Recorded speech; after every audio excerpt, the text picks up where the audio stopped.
Kembali lagi di Sobat Misteri.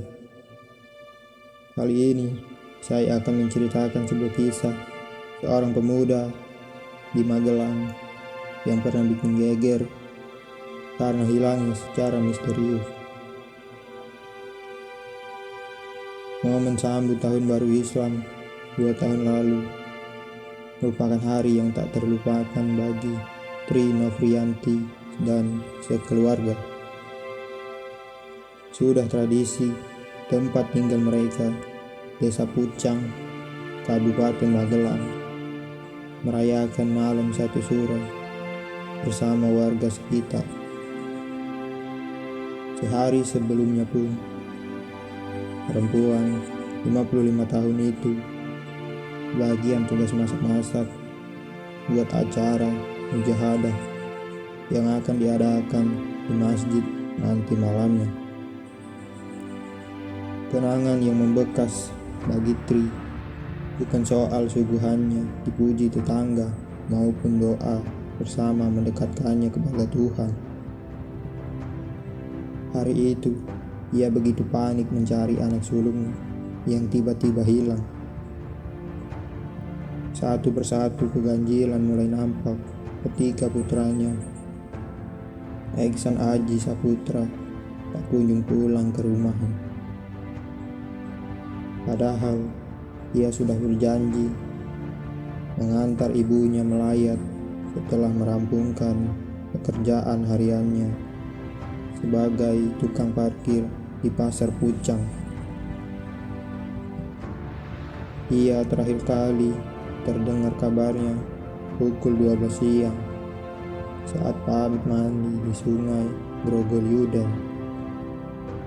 Duh, panas banget ya bu, aku ngadem mandi dulu di sungai ya, pamit lelaki yang saat ini berusia 30 tahun.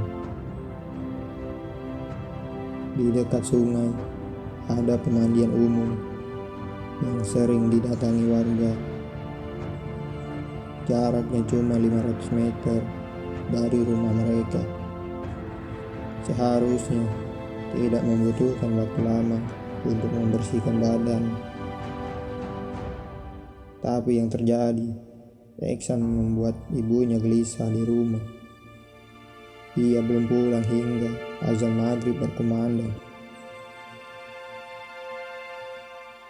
Rencana Tri batal total.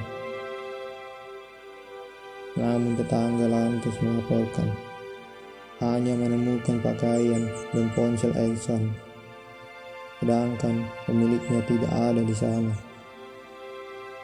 Kabar hilangnya Iksan segera disebar. Warga, polisi, tim SAR, Satpol PP, hingga relawan berbondong-bondong datang ke lokasi dan rumah Tri. Rasanya kayak nggak percaya, masa sih anakku hilang? Apalagi di sungai itu. Kan dia sudah biasa ke sana sejak kecil, tutur Tri. Bapaknya Iksan masuk sungai, membek-membek air sambil nangis. Apa mungkin Iksan jatuh atau dimakan ular? Malam itu, peserta mujahadah di masjid tak sebanyak biasanya. Sebagian besar warga memilih untuk ikut mencari Iksan di sekitar sungai Grogol Yudan, namun tak dapat menemukannya. Tim SAR dari kantor Basarnas Semarang yang semula menduga Iksan hanyut di sungai menemukan kejanggalan sebab aliran air sungai hari itu sangat kecil. Mustahil menghanyutkan orang dewasa. Warga dan relawan yang menyisir tepian sungai dan daerah sekitarnya hingga radius 3 km pun tak menemukan petunjuk apapun. Iksan seperti hilang begitu saja ditelan bumi.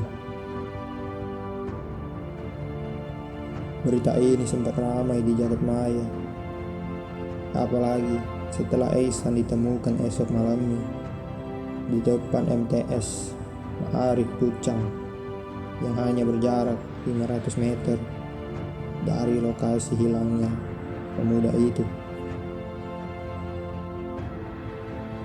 Jika sejak kemarin Iksan di sekitar sana, tak mungkin luput dari pencarian warga yang berkeliling di lokasi itu. Iksan ditemukan dalam keadaan lemas, linglung, dan tak memakai pakaian. Karena susah dijelaskan secara nalar, warga di sana pun menduga hilangnya Iksan akibat fenomena supranatural,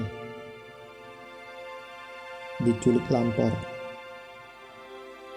Lampor dipercaya sebagai hantu yang suka menculik orang hingga pindah ke alam lain.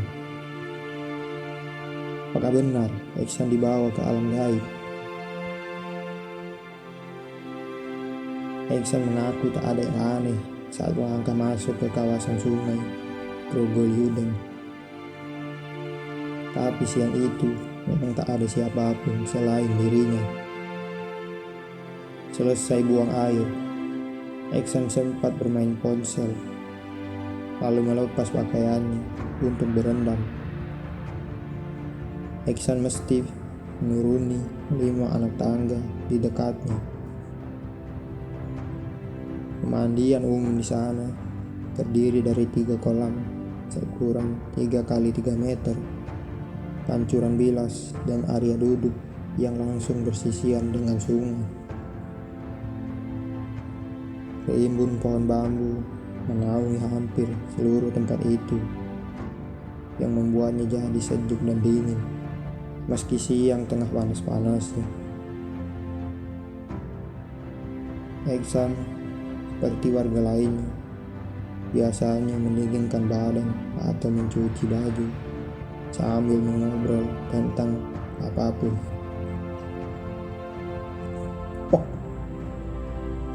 Tepat 1 langkah sebelum kaki Iksan menyentuh air di anak tangga terakhir, ia merasakan sebuah tepukan kasar di tengkuk. Lumayan banter. Aku ingat rasanya dingin banget. Jelas Iksan. Terus kemudian ia merasa semuanya gelap. Iksan tak tahu berapa lama ia tak sadar.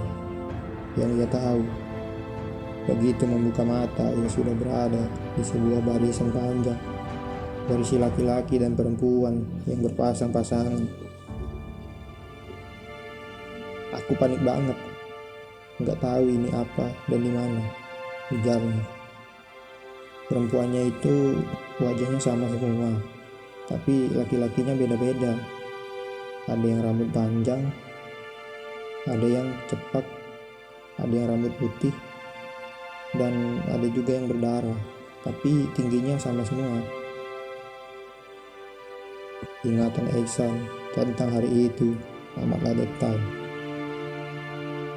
Posisinya saat itu berada paling kanan, berjejer dengan sosok perempuan cantik yang memakai kemben dan selendang halus warna krim muda dengan rambut terkuncir di belakang. Ia sendiri memakai pakaian dari kain senada yang dililitkan di badannya, dan ada 3 pasangan lain di sisi kirinya. Dalam hati saya teriak-teriak minta tolong sambil nangis, ingat istri dan keluarga. Tapi mulut terkunci dan badan rasanya lemas banget, tapi gak bisa dikontrol.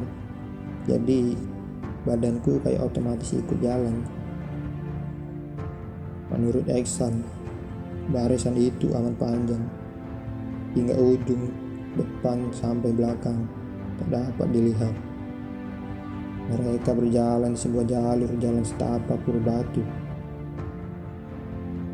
Nah, di sekelilingnya itu nggak ada apa-apa, kosong, benar-benar nggak ada apa-apa. Lanjut Iksan. Meski terus berjalan, pemandangan di sekelilingnya tak berubah. Ia juga tak tahu mana tujuan barisan itu. Hanya sesekali Iksan melihat beberapa bola api menyala seperti mengikutinya. Itu pun terlihat samar dan jauh.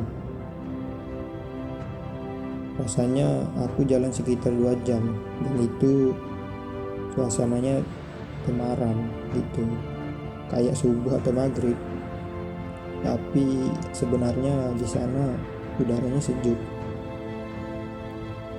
Nyatanya warga mencari Erikson selama kurang lebih 35 jam sampai ia ditemukan. Ibunya juga bercerita bahwa malam itu warga memang mencarinya di sepanjang sungai menggunakan obor sambil melakukan black-blacking, membunyikan peralatan dapur seperti panci atau wajan dengan memukul-mukul sambil memanggil nama korban di lokasi hilangnya korban. Usaha ini umum dilakukan warga ketika kasus seperti ini terjadi. Aku mikirnya mungkin yang kulihat itu api dari obor orang-orang yang mencariku. Tapi aku sedang di alam lain, jadi nggak kelihatan. Padahal ya aku di situ, kata Ehsan. Setelah berjalan lama, ada sosok laki-laki tua membagikan makanan. Aku disodori daun jati. Di atasnya ada bulatan bening segini. Ia bilang rasanya tawar. Ehsan merasa tubuhnya sedikit lebih kuat usai menelan benda itu. Ia mencoba menggerakkan kaki kanan keluar dari jalan setapak batu tadi, dan kali ini berhasil. Wah, itu nggak banyak pikir, saya langsung lari. Ehsan merasa dari awalnya kosong. Ia yang masih setengah sadar mulai bisa melihat lingkungan sekelilingnya meski sangat kabur. Seperti ada batasnya gitu loh, susah ditembus, ujarnya. Kesadaran lelaki itu baru sepenuhnya pulih saat ia membuka mata terbaring di lantai ruang tamu rumahnya, dikerubungi banyak orang. Habis diruqyah baru mata dan perasaan plong. Ia bersyukur pengalamannya hilang ke alam lain, tak memberi efek buruk pada kondisi fisik maupun psikisnya. Setelah hilang itu, aku malah jadi lebih mantap karena aku tahu dan sudah mengalami. Emang alam itu nggak cuma satu. Alam lain itu ada juga. Ya saling jaga aja. Kalau kemana-mana memberi salam, permisi ke yang punya tempat.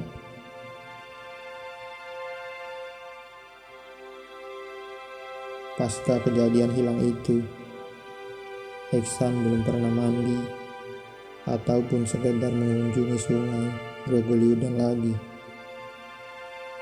Takut kena lagi, pulangnya susah. Ia tertawa.